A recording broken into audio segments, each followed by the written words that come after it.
कांग्रेस नेता नारायण राणे ने मुंबई के घाटकोपर ईस्ट में एक सभा कर वहां सभी को अपनी पार्टी को वोट देने के लिए अपील की। तो वहीं घाटकोपर विधानसभा सीट से कांग्रेस के उम्मीदवार प्रवीण छेड़ा ने अपनी टैगलाइन जो बनाई है वो कुछ ऐसी है कि मेरा काम ही मेरी पहचान है। उनसे जब हमारे संवाददाता ने बात की तो उन्होंने कहा कि मेरी टैगलाइन ही मेरे लिए सब कुछ है, मेरी टैगलाइन ही मेरे कामों को और मेरे द्वारा किए गए सभी चीजों को बयां करती है। इस वक्त हम मौजूद हैं घाटकोपर पूर्व विधानसभा क्षेत्र में। हमारे साथ हमारे मेहमान इस समय के हैं प्रवीण छेड़ा जी, जो कि कांग्रेस के उम्मीदवार हैं।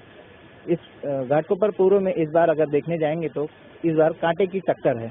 आइए हम प्रवीण छेड़ा जी जिसे जानते हैं कि इस बार किन रणनीतियों के तहत वो चुनाव लड़ने की तैयारी में है।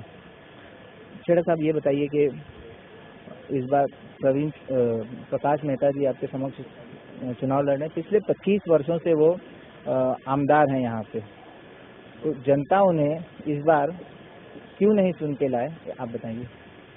जनता उन्हें घर पे इस समय बैठाएगी, इसका मुझे पूरा विश्वास है, क्योंकि पिछले 25 सालों में उन्होंने कोई काम नहीं किया और मैं विकास के आधार पर लोगों के सामने जा रहा हूँ।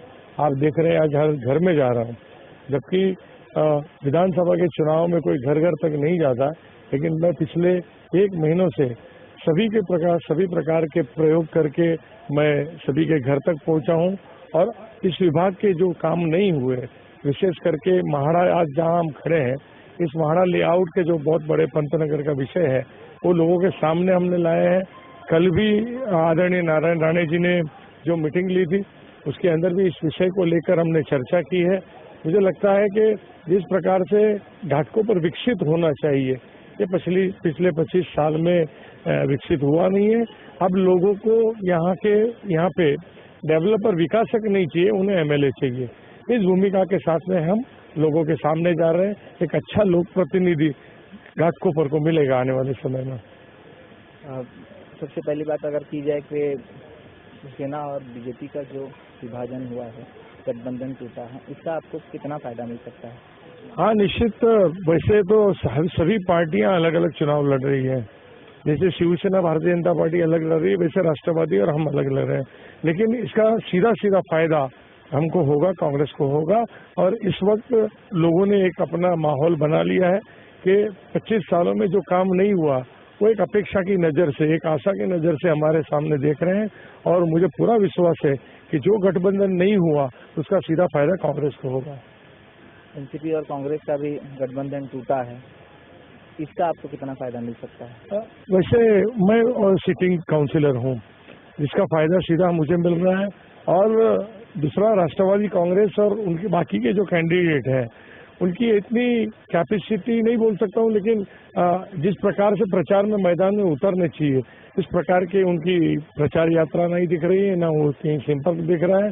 तोड़फोड़ की राजनीति सभी दल करते रहते हैं, उसमें कांग्रेस नहीं है। हम तोड़फोड़ की राजनीति में नहीं मानते, हम जनमानस को पहचानते हैं, हम जन जन तक जाते हैं। अगर आप चुन के आते हैं तो ऐसा कौन सा काम सोच के रखे हुए हैं जो सबसे पहले जनता के समक्ष लाएंगे? निश्चित ऐसे बहुत सारे काम है जो लोगों के सामने मैं लेके जा रहा हूँ। एक तो घाटकोपर के ट्रैफिक का सबसे बड़ा प्रश्न, वो रिजोल्यूशन,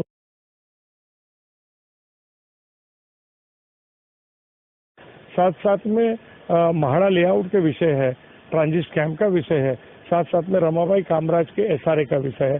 ऐसे बहुत सारे प्रश्न को लेके मैं चला हूं और आने वाले समय में 19 तारीख से ही हम कामों की शुरुआत करेंगे। लोग प्रवीण छेड़ा को ही वोट क्यों करें? अब काम के आधार पे आपने मेरा रथ देखा रहेगा, तो उसमें मैंने सूत्र बनाया है, मेरा काम ही मेरी पहचान, मेरा काम देखकर ही लोग मुझे मतदान करेंगे। ये थे प्रवीण छेड़ा जी, जो बता रहे थे कि इनका काम ही इनकी पहचान है। कैमरामैन सगीर अंसारी के साथ संतोष पांडे, गुलिस्तान न्यूज, मुंबई।